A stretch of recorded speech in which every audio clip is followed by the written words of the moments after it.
जय गोपीजन वल्लभा गिरिवरधारी।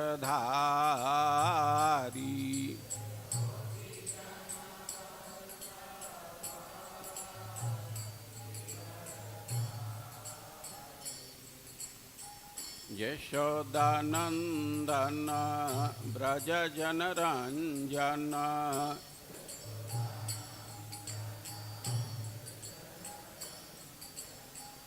यशोदानंदन ब्रज जनरंजन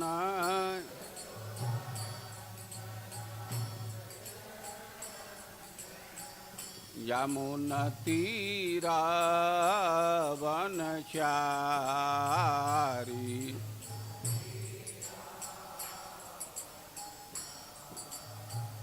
यमुनतीरावनचारी।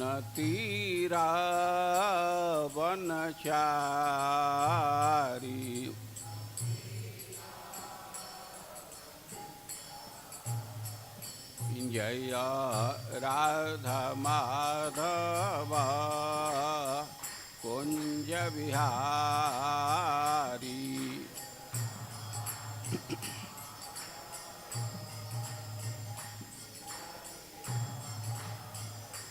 जय राधा माधव कुंज बिहारी।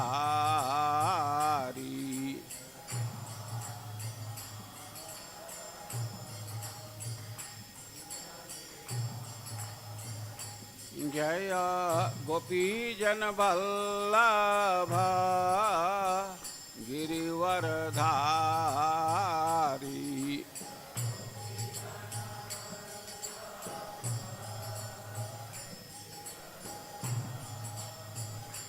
जय गोपीजन वल्लभा गिरिवरधारी।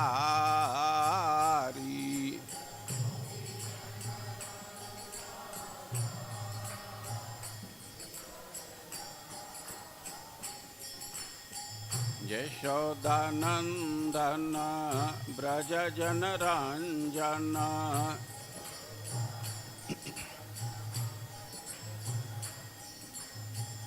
यशोदानंदन ब्रज जनरंजन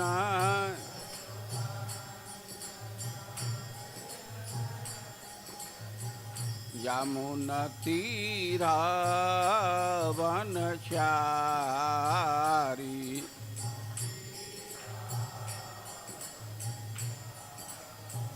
यमुनतीरावनचारी।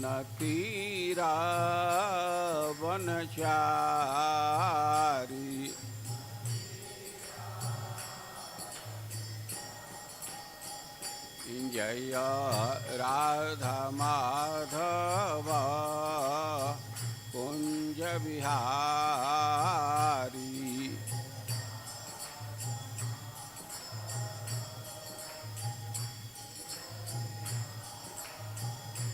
हरे कृष्ण कृष्ण कृष्ण हरे हरे। हरे राम राम राम हरे हरे।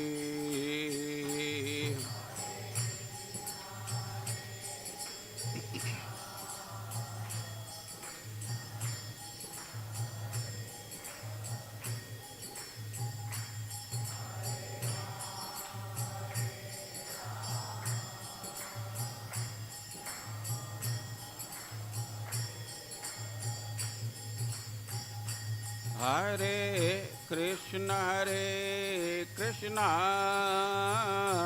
कृष्ण कृष्ण हरे हरे।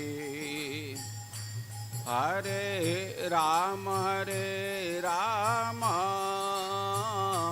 राम राम हरे हरे।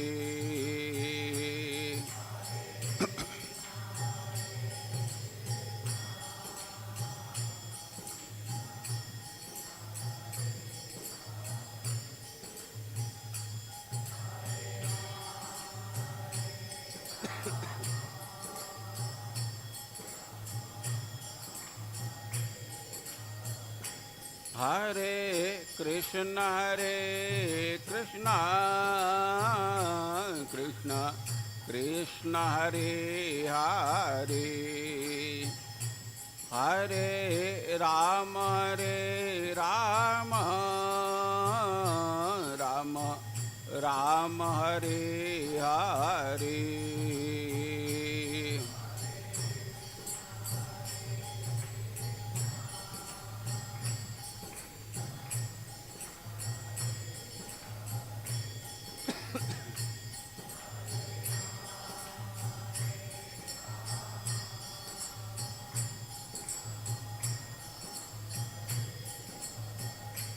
हरे कृष्ण कृष्ण कृष्ण हरे हरे हरे राम राम राम हरे हरे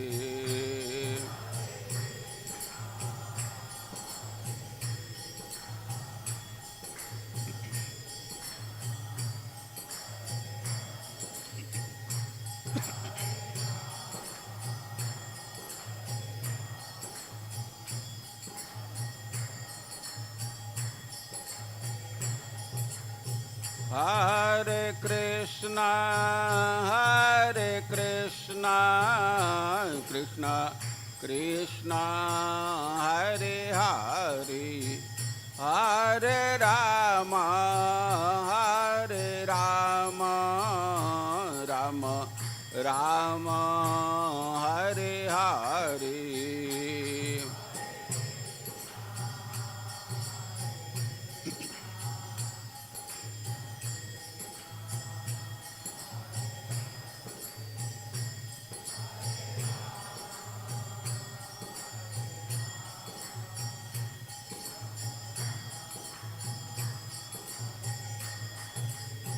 हरे कृष्ण कृष्ण कृष्ण हरे हरे हरे राम राम राम हरे हरे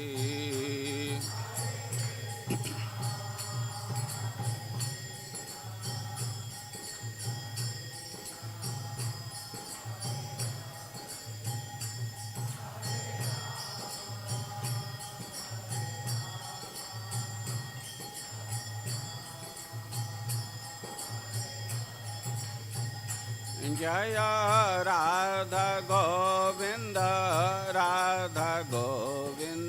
राधे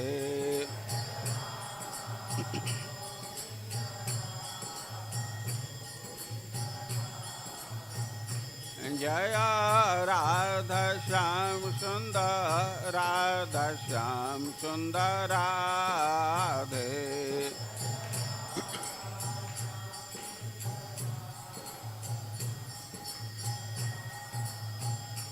जय कृष्ण बलराम जय कृष्ण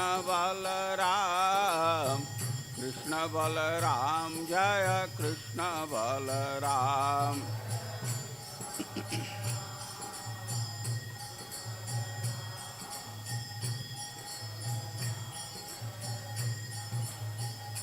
जय गौरनिताय जय गौरनिताय जय गौरनिताय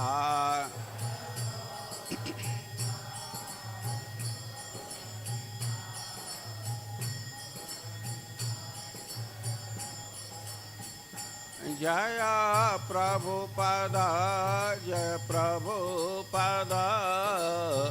प्रभुपद कृल प्रभुपद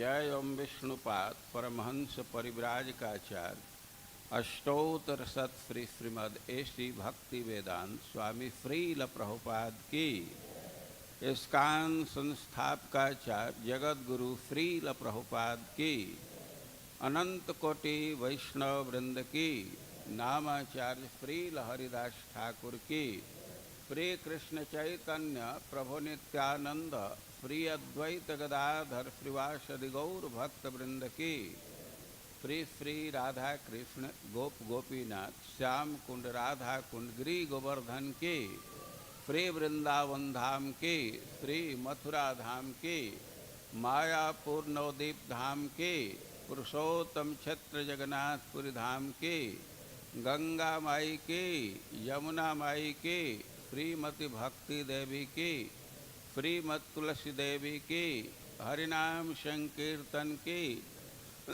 गौर हरि प्रेमानंदे, all glories the assembled devotees, all glories the assembled devotees, Shri Shri Radha Govind Dev ji की, श्री श्री कृष्ण बलराम की, श्री श्री राधा श्याम सुंदर की, श्री श्री निताई गौर सुंदर की, समवेत भक्त वृंद की, श्री श्री गुरु एवं गौरांग की।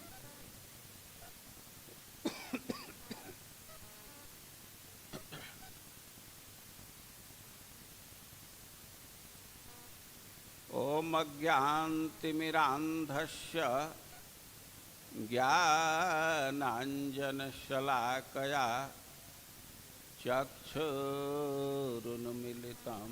येन तस्मै श्रीगुरवे नमः। हे कृष्ण करुणा सिंधु दीनबन्धो जगत्पते गोपेश गोपिका कांत राधाकांत नमस्तुते। तप्त कांचन गौरांगी राधे वृंदावनेश्वरी वृषभानुसुते देवी प्रणमामि हरिप्रिये। नमो महावदान्याय कृष्ण प्रेम प्रदायते कृष्णाय कृष्ण चैतन्य नाम्ने गौरतिषे नमः।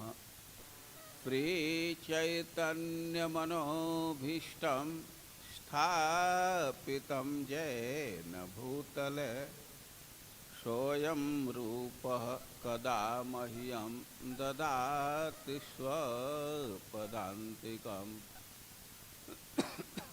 वाञ्छाकल्पतरुभ्यश्च कृपासिन्धुभ्यैव च पतितानां पावनेभ्यो वैष्णवेभ्यो नमो नमः।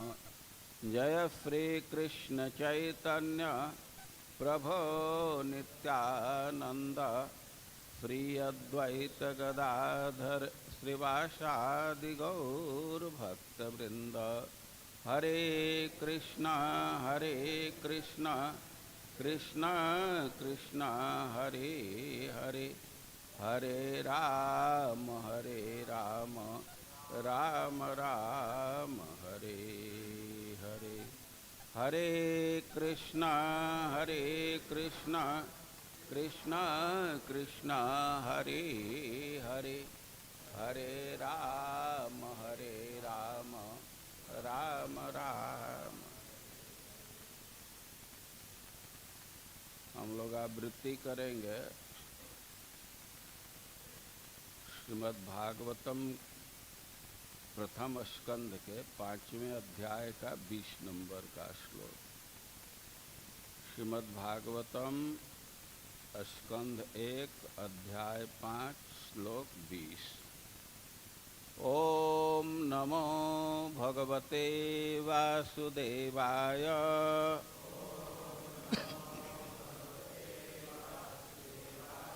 ओम नमो भगवते वासुदेवाय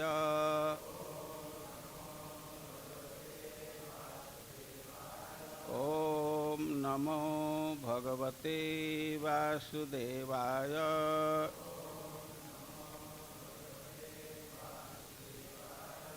इदं हि विश्वं भगवान् इव इतरः यतः जगत् स्थान निरोध संभवः तत् हि स्वयं वेद भवान् तथा अपि ते प्रादेशमात्रं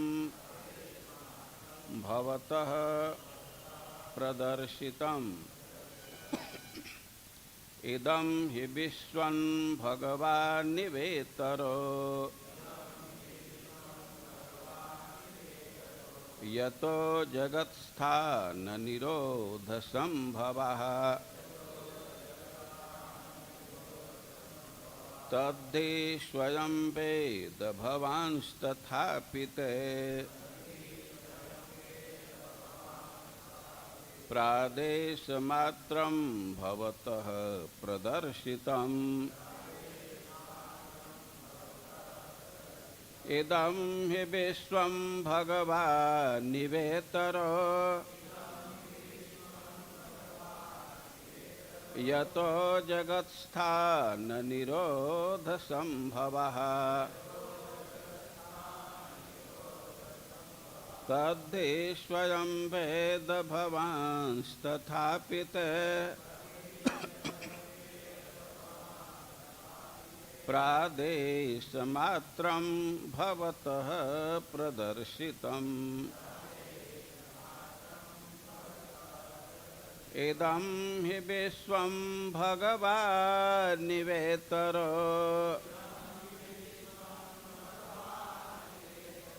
यतो जगत्स्थाननिरोधसंभवः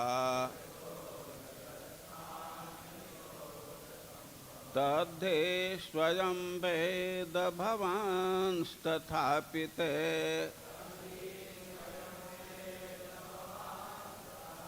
प्रादेशमात्रं भवतः प्रदर्शितम् इदं हि विश्वं भगवान्निवेतरो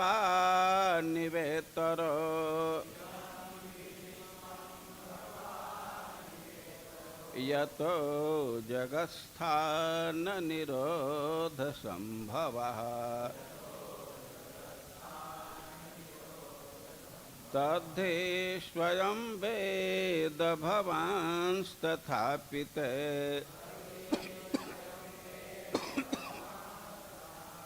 प्रादेशमात्रं भवतः प्रदर्शितम्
पीले कपड़े वाले, बोलिए।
बोलो।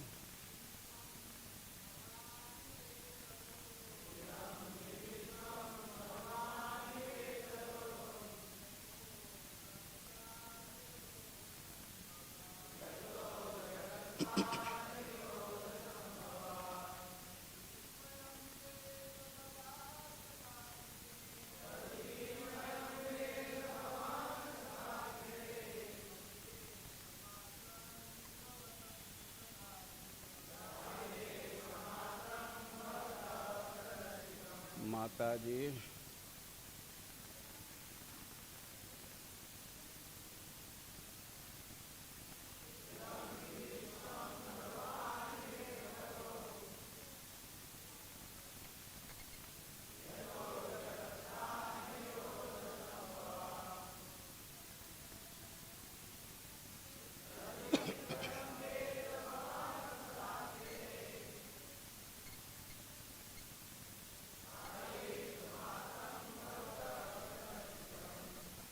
इदम यह ही संपूर्ण विश्वम विश्व भगवान इव प्रायः वैसा ही इतरः अपर से भिन्न यतः जिससे जगत संसार स्थान अवस्थित है, निरोध संहार संभवः उत्पत्ति तत् ही विषयक स्वयं अपने आप वेद जानो भवान आप तथा अपि फिर भी ते तुमको प्रादेश मात्र सारांश भवतः तुमको प्रदर्शितम बताया गया। अनुवाद और तात्पर्य श्रील प्रभुपाद के द्वारा। अनुवाद। भगवान स्वयं विश्व स्वरूप हैं, तथापि उससे अलग हैं। उन्हीं से यह दृश्य जगत उत्पन्न हुआ है, उन्हीं पर टिका है और संहार के बाद उन्हीं में प्रवेश करता है। तुम इस सब के विषय में जानते हो, मैंने तो केवल सारांश भर प्रस्तुत किया है। तात्पर्य। शुद्ध भक्त के लिए मुकुंद भगवान श्री कृष्ण संबंधी धारणा सगुण तथा निर्गुण दोनों ही होती है। निराकार विश्व स्थित भी मुकुंद है, क्योंकि यह मुकुंद की शक्ति का ही प्राकट्य है। उदाहरणार्थ, वृक्ष अपने में पूर्ण इकाई है, लेकिन पत्तियां तथा शाखाएं वृक्ष के अंश अंग स्वरूप हैं। वे भी वृक्ष हैं, लेकिन वृक्ष स्वयं न तो पत्तियां हैं न शाखाएं हैं। वेदों का यह कथन कि समस्त दृश्य जगत ब्रह्म के अतिरिक्त कुछ नहीं है, यह बताता है कि चूंकि प्रत्येक वस्तु परब्रह्म से उद्भूत है, अतएव उनसे भिन्न कुछ भी नहीं है। इसी प्रकार अंग के रूप में हाथ तथा पांव शरीर कहलाते हैं, लेकिन पूर्ण इकाई के रूप में शरीर न तो हाथ है न पांव। भगवान तो सच्चिदानंद रूप हैं, अतएव भगवान की शक्ति की सृष्टि भी अंशतः सच्चिदानंद स्वरूप प्रतीत होती है। इसलिए बहिरंगा शक्ति माया के प्रभाव से सारे बद्ध जीव भौतिक प्रकृति के बंधन में बंधे हुए हैं। वे इसे ही सब कुछ मान लेते हैं, क्योंकि उन्हें आदि कारण भगवान का कोई ज्ञात नहीं होता। न ही उन्हें इसका पता रहता है कि शरीर के अंगों को यदि संपूर्ण शरीर से विलग कर दिया जाए तो हाथ या पांव वही हाथ पांव नहीं रह जाते, जैसे कि वे शरीर से संयुक्त होने पर थे। इसी प्रकार ईश्वर विहीन सभ्यता भगवान की दिव्य प्रेमा भक्ति से कटकर छिन्न हाथ या पांव की तरह होती हैं। ऐसे अंग हाथ तथा पांव भले ही लगे, लेकिन उनमें यह क्षमता नहीं रह जाती।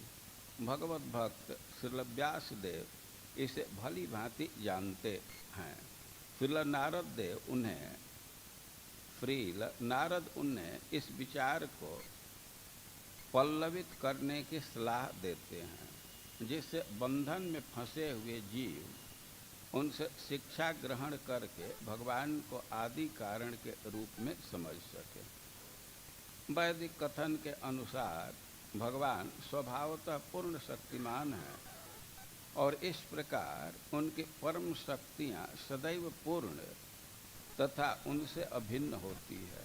आध्यात्मिक तथा भौतिक आकाश एवं इन दोनों की सामग्रियाँ भगवान की अतरंगा तथा बहिरंगा शक्तियों के प्राकट्य हैं। बहिरंगा शक्ति अपेक्षतया निकृष्ट है और अतरंगा शक्ति श्रेष्ठ परा है।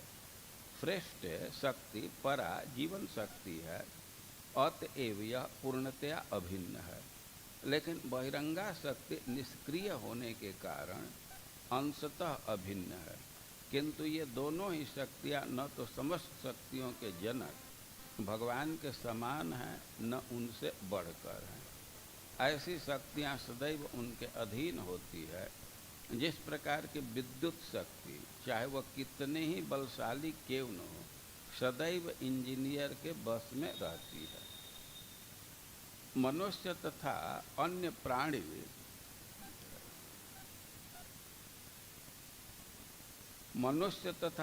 प्राणी उन्हीं भगवान की अतरंगा शक्ति से उत्पन्न है।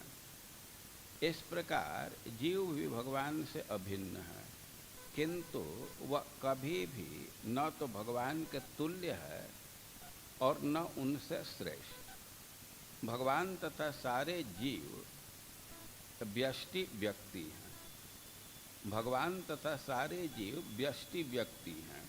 भौतिक शक्तियों के द्वारा जीव भी कुछ न कुछ सृजन करते रहते हैं, किंतु उनकी कोई भी सृष्टि न तो भगवान के सृष्टियों के समान होती है और न उससे बढ़कर। मनुष्य एक छोटा सा खिलौना जैसा स्पतनिक बना करके बाह्य आकाश में प्रक्षेपित कर सकता है, किंतु इसका अर्थ यह नहीं है कि वह पृथ्वी या चंद्रमा जैसा लोक बनाकर भगवान की भांति उसे वायु में तैरा सकता है। अल्पज्ञ लोग अपने को भगवान के समान बताते हैं, लेकिन वे कभी भी भगवान के तुल्य नहीं हो सकते और न कभी होंगे। मनुष्य पूर्ण सिद्धि प्राप्त करने के बाद भगवान के गुणों का एक बहुत बड़ा प्रतिशत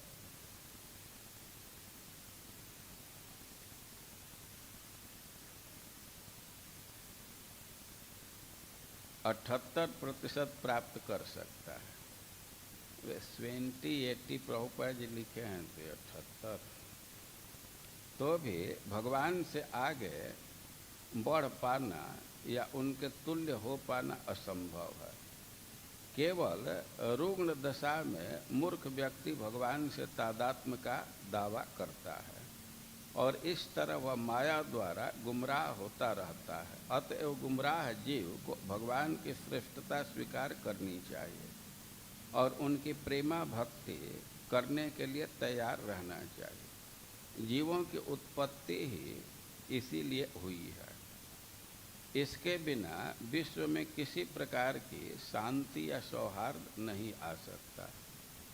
श्रील नारद श्रील व्यास देव को भागवत में इन विचार को विस्तार देने का उपदेश देते हैं। भगवत गीता में भी इसी विचार की व्याख्या की गई है। भगवान के चरण कमलों में पूर्णतः समर्पित हो जाओ, पूर्ण मानव का यही एकमात्र कार्य है। जगत गुरु श्रील प्रभुपाद की।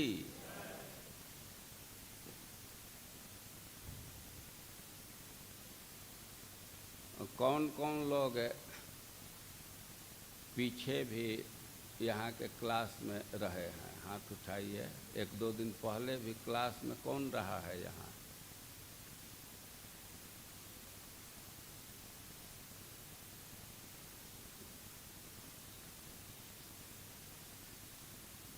इसके पहले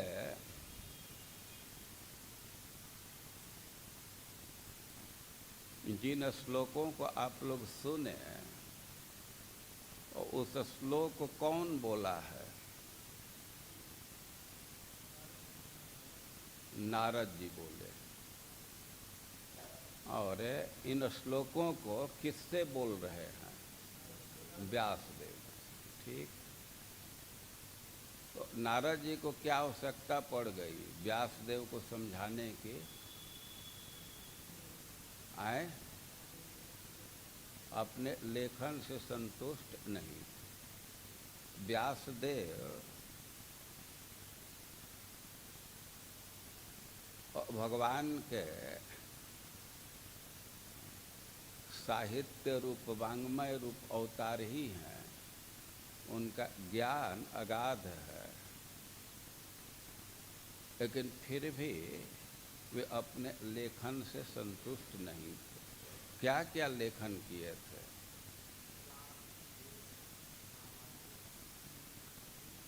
वेद का विभाजन किए थे और महाभारत की रचना की है,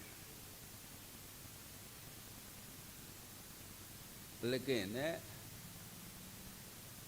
उनको संतोष नहीं हुआ। तो ये सब तो समाज के लिए कार्य किए। तो मान लीजिए कोई समाज के लिए कार्य कर रहा है और व्यक्तिगत जीवन उसका भोगमय हो तो उसको संतुष्टि मिलेगी? तो व्यासदेव के साथ ऐसी भी स्थिति नहीं थी। वे समाज के लिए भी बहुत हितकारी कार्य किए और व्यक्तिगत जीवन भी बहुत अच्छा से व्यतीत कर रहे थे। तपस्या का जीवन था। जो सबसे बड़ा व्रत है ब्रह्मचर्य व्रत, उसका ठीक से पालन कर रहे थे, लेकिन फिर भी उनके हृदय में एक अभाव की अनुभूति हो रही थी। हृदय प्रसन्न नहीं था। इसका कारण क्या था? आए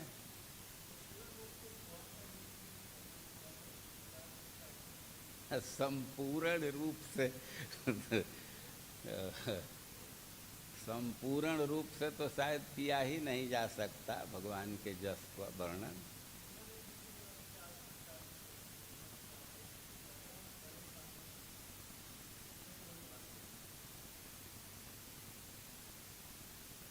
वे समाज के हित के लिए महाभारत की रचना की है, लेकिन आप महाभारत का अध्ययन करेंगे और पारिवारिक संबंध को दृढ़ रखना, सामाजिक जो दायित्व है उसका निर्वाह करना, इन सब विषय पर बहुत जोर दिया गया है। लेकिन व्यासदेव को लग रहा था कि हमसे कुछ भूल हो गई, भगवान के यश का खोल करके वर्णन नहीं किया। यद्यपि थोड़ा थोड़ा वर्णन किए थे और तब तक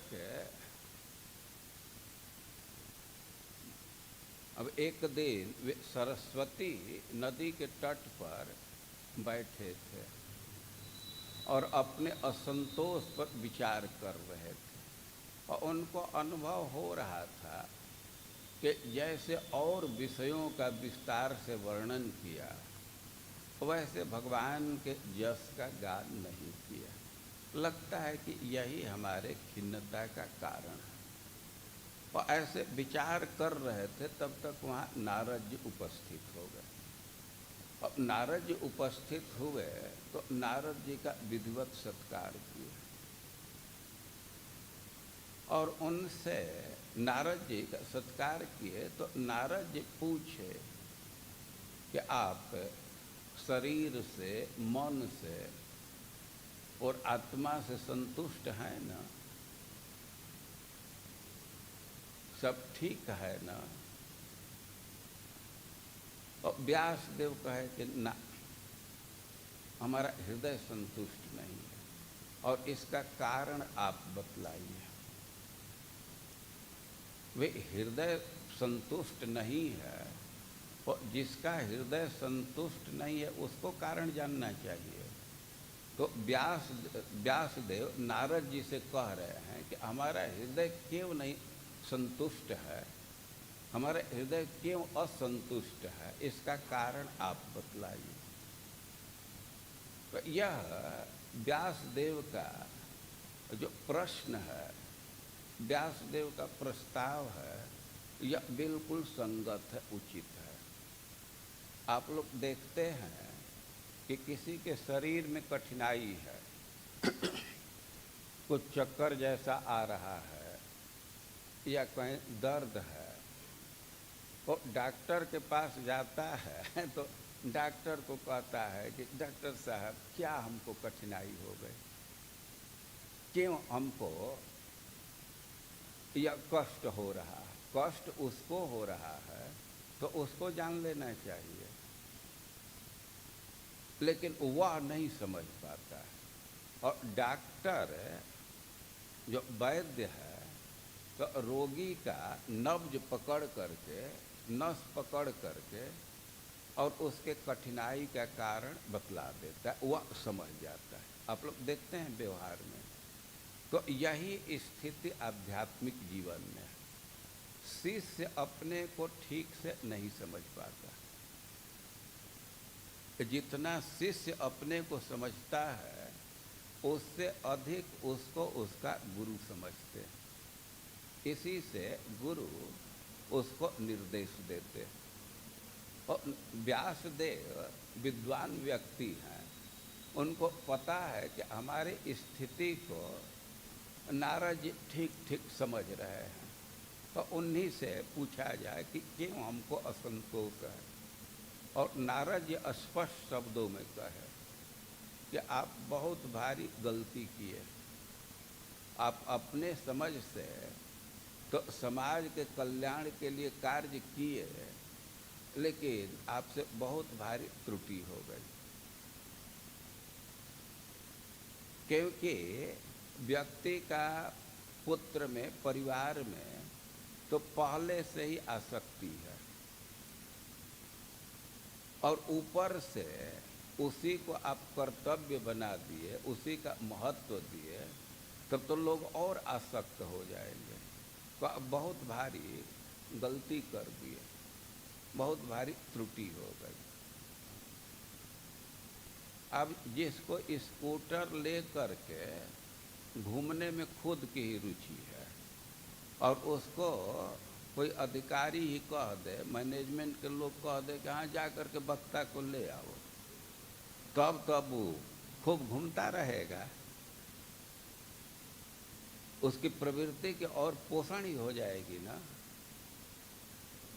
तो नारद जी कहे कि आपसे त्रुटि हुई। जब तक व्यक्ति भागवत धर्म का आचरण नहीं करेगा तब तक उसका कल्याण नहीं हो सकता।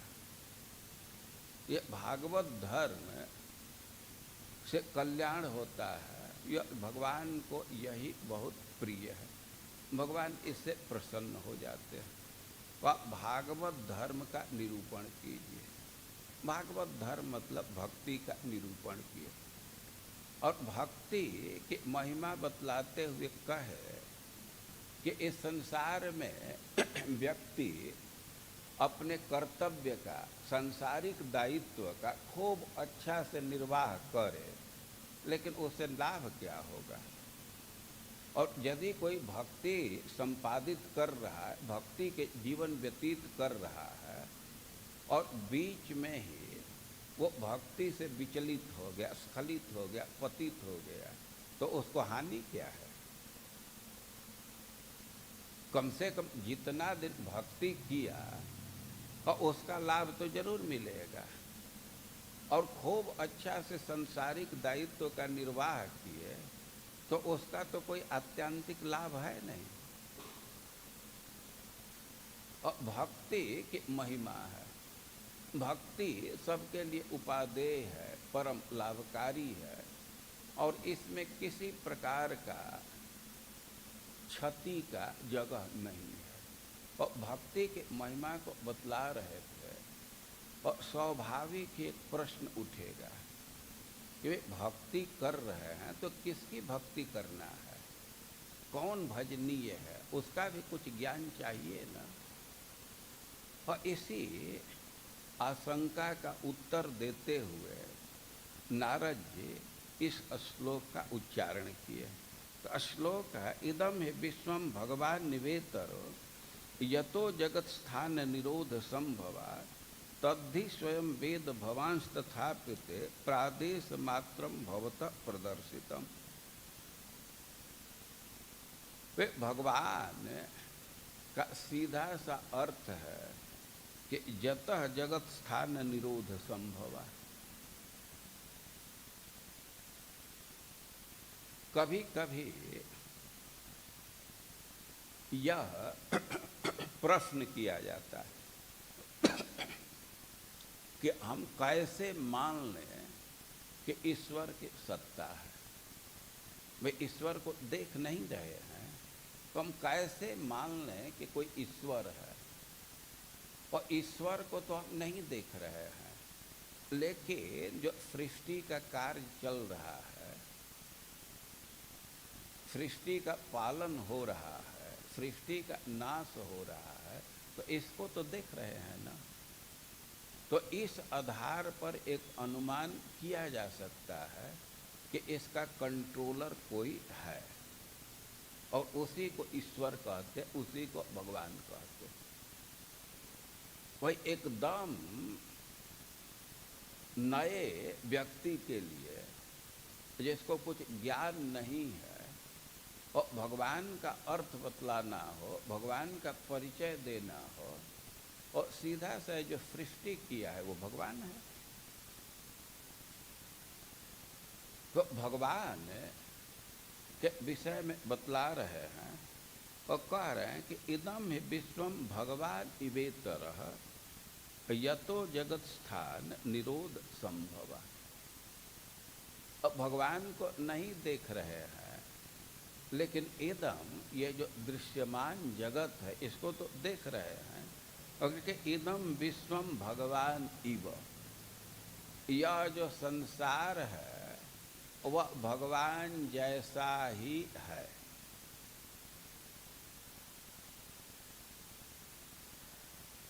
यह संसार भगवान जैसा ही है, लेकिन भगवान इतर है, इससे भिन्न है। और भगवान से ही जगत का पालन चल रहा है, जगत का नाश होता है और जगत की सृष्टि होती है। और तद्धि स्वयं वेद भगवान तथापित प्रादेश मात्र भवत प्रदर्शित। अब भगवान के विषय में वो आपको पहले से ज्ञान है, आप अच्छा से जानते हैं। मैं तो एक थोड़ा सा संकेत दे दिया। और नारद जी भगवान का ज्ञान दे रहे हैं, भक्ति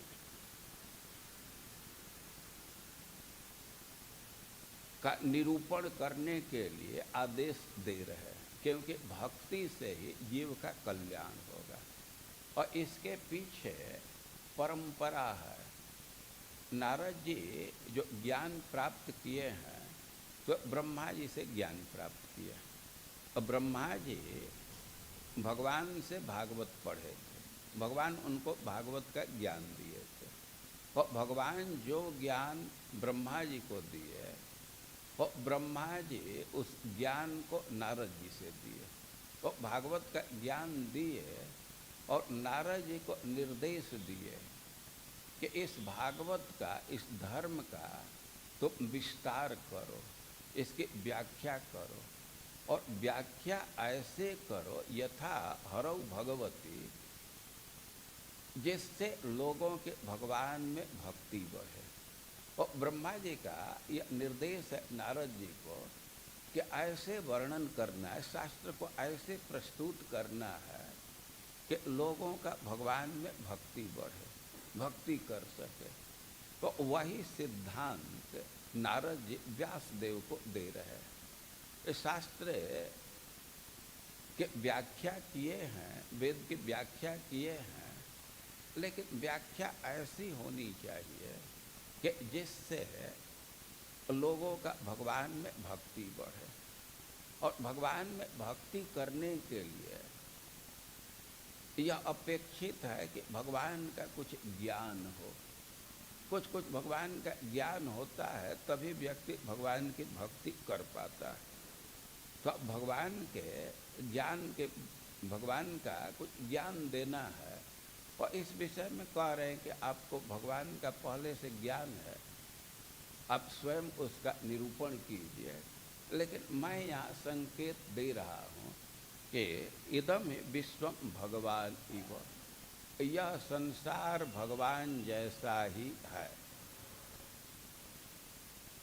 भगवान जैसा ही है, मतलब भगवान नहीं है। और इसी को और स्पष्ट कर रहे हैं कि इतर भगवान इससे भिन्न है।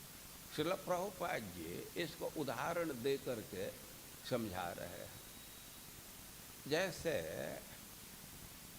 आप कोई वृक्ष देखेंगे तो उसमें पत्ता है, डाली है, तो वह भी वृक्ष ही है ना। अब वृक्ष का मतलब है कि उसमें पत्ता होगा, डाली होगी, तना होगा, कई एक चीज होगा। लेकिन अब दो चार पत्ता को तोड़ करके कहिए कि हम वृक्ष प्राप्त कर लिए, तो यह तो समग्र सत्य नहीं है। वृक्ष का अंश प्राप्त कर लिए, यद्यपि वो वृक्ष से भिन्न नहीं है। भाई कोई डाली तोड़ करके कोई लाया तो एक तरह से देखा जाए तो वृक्ष ही लाया है ना, लेकिन फिर भी उस डाली को वृक्ष तो नहीं कहेंगे। तो वैसे ही यह संसार भगवान है, लेकिन नहीं, भगवान ही यह संसार है, लेकिन संसार भगवान नहीं है। भगवान संसार है, लेकिन संसार भगवान नहीं है।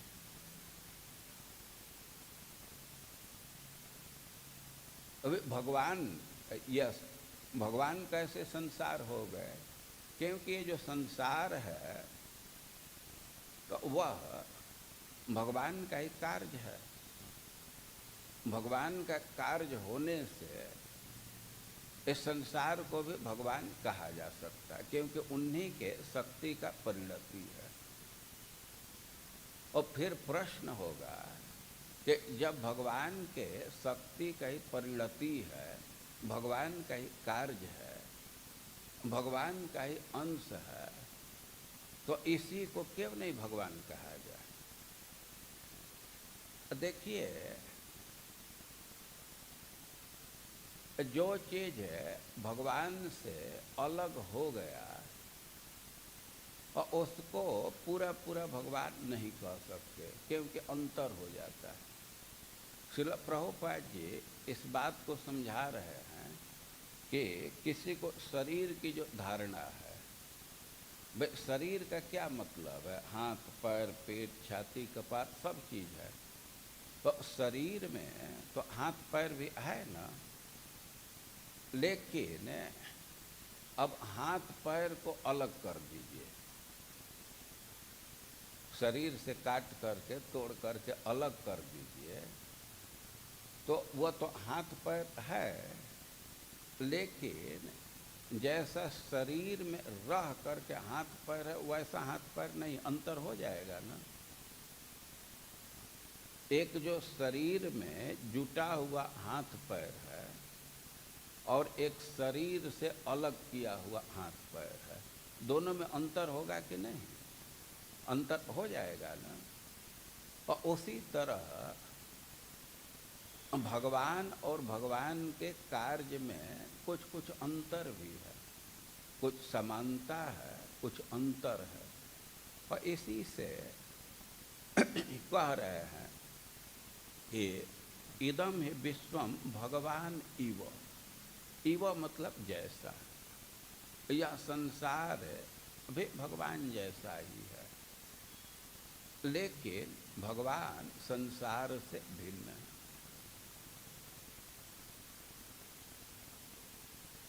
हम लोगों की बुद्धि ऐसी है कि हम लोग दोनों तरफ से अभेद देखते हैं। अब यह कह दें कि कपड़ा सूत से भिन्न नहीं है, कपड़ा सूत ही है, और फिर वही कपड़ा सूत है तो सूत कपड़ा होगा, दोनों में अंतर नहीं होगा। लेकिन भगवान संसार से विलक्षण है। संसार पर जो सिद्धांत लागू होगा तो वही सिद्धांत भगवान पर नहीं लागू होगा, क्योंकि भगवान का स्वरूप दूसरा है, उनका तत्व दूसरा है। अब फिर कोई प्रश्न करेगा कि जब संसार भगवान से निकला है तो ये तत्व दूसरा कैसे हो गया? देखिए, इस संसार में भी हम लोग देखते हैं कि एक जगह से ही दो चीज का उद्भव होता है, दो चीज निकल रहा है, लेकिन दोनों के स्वभाव में अंतर होता है। जैसे एक गाय है तो गाय से गोबर भी निकलता है और गाय से दूध भी निकलता है, दोनों गाय से ही निकल रहा है ना।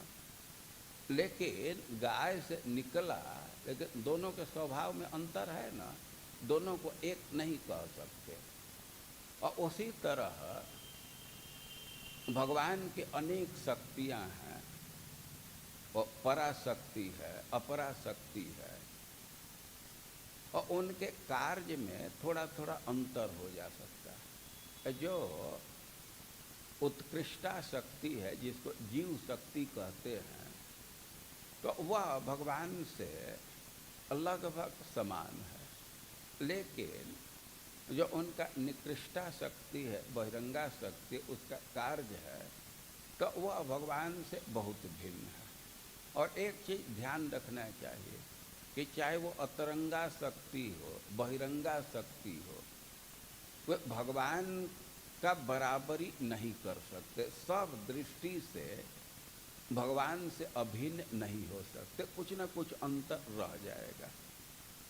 जैसे जीव है तो भगवान से लगभग मिलता जुलता है। भगवान में चेतन शक्ति है, क्रिया शक्ति है, आनंदानुभूति है, तो ये सब गुण जीव में भी है। लेकिन कोई भी जीव भगवान की बराबरी नहीं कर सकता। अब बद्ध अवस्था की बात तो दूर है, यदि वह मुक्त हो जाए, प्रकृति से ऊपर हो जाए, फिर भी भगवान की बराबरी नहीं कर सकता। 70-80% तक बराबर हो सकता है, 100% समान नहीं होगा। और जो निकृष्टा शक्ति है और उसमें तो बहुत अंतर है, लेकिन वो भगवान से निकली है और इसलिए एक दृष्टि से उसको भगवान कहा जा सकता है। और भगवान संसार से विलक्षण है। भगवान की विशेषता यह है कि वे संसार से भिन्न भी हैं और अभिन्न भी हैं। संसार को भगवान से एकदम पृथक सत्ता नहीं माना जा सकता। चाहे जड़ की सत्ता हो, चेतन की सत्ता हो, सब भगवान पर आश्रित है। तो इस दृष्टि से इस संसार को भी भगवान कहा जा सकता है, लेकिन भगवान इससे भिन्न है। और भगवान संसार से भिन्न भी हैं, अभिन्न भी हैं। और इसी से जीव गोस्वामी इस सिद्धांत का नाम दिए अचिंत्य भेदा भेद। अचिंत्य इस अर्थ में कि मानव बुद्धि और भेद और अभेद दोनों को एक साथ नहीं समझ सकती।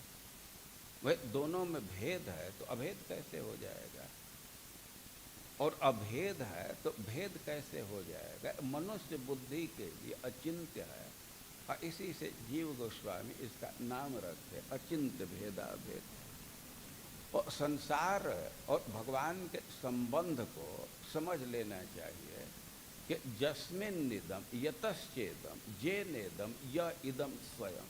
गजेंद्र जी कह रहे हैं कि जस्मिन इदम, भगवान जिस, यह संसार जिसमें है, जस्मिन इदम यतश्चेदम, और जहाँ से संसार निकला है और जो इसका कारण है, और कारण की बात तो दूर है, यह स्वयं इदम, भगवान खुद ही संसार के रूप में परिणत हुए हैं, कहीं अलग से कोई सामग्री नहीं लाए हैं। लेकिन योस्मात् परस्माश्च परम, ये संसार भगवान रूप ही है, लेकिन भगवान अस्मात् परस्माश्च पर, इस दृश्य संसार से, यह संसार का जो कारण सूक्ष्म तत्व है, महत इत्यादि, उससे भी भिन्न है। तो इस श्लोक में नारद जी व्यासदेव को संकेत दे रहे हैं कि भगवान संसार से भिन्न भी हैं, अभिन्न भी है, और इस संसार का उद्भव भगवान से हुआ है, भगवान इसका पालन कर रहे हैं, और इसका पर्यवसान भी भगवान में होगा। तो इन सब बातों को आप पहले से जानते हैं, संकेत कर दिया है, और इस बात को आप स्थापित कीजिए कि भगवान के साथ जुड़ करके हम रहेंगे तो हमारी शोभन सत्ता है, अच्छी स्थिति है। भगवान से अलग हो जाएंगे तो मुर्दे के समान हो जाएंगे। जैसे हाथ पैर है, शरीर से जुड़ा हुआ है, तो इसमें क्रिया शक्ति है, लेकिन ज्यों ही ये शरीर से अलग हो जाए तो मृत हो जाएगा, क्रिया शक्ति का लोप हो जाएगा। और उसी प्रकार हम भगवान के साथ हैं, उनके इच्छा के अनुरूप व्यवहार कर रहे हैं, उनसे जुड़ करके, तो हमारी स्थिति जीवित अंग के समान है। और भगवान को भूल गए, भगवान से अपने को पृथक कर दिए, तो मृत के समान हो जाएंगे। और इस सब सिद्धांत को आप पहले से जानते हैं, और इसके महिमा को, इसके प्रभाव को आप श्रीमद् भागवतम आप वर्णन कीजिए, इसी से संसार का कल्याण होगा। और इस प्रकार कई एक श्लोक में नारद जी व्यासदेव को समाज के कल्याण के लिए कुछ ज्ञान प्रदान कर रहे हैं। तो आगे और क्या क्या बोले हैं आप लोग आगे सुनते रहेंगे। हरे कृष्ण।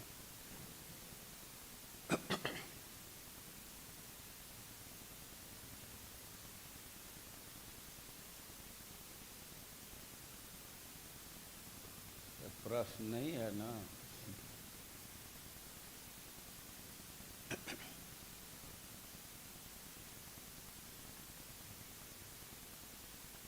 ग्रंथराज श्रीमद् भागवतम की, जगत गुरु श्रील प्रभुपाद की।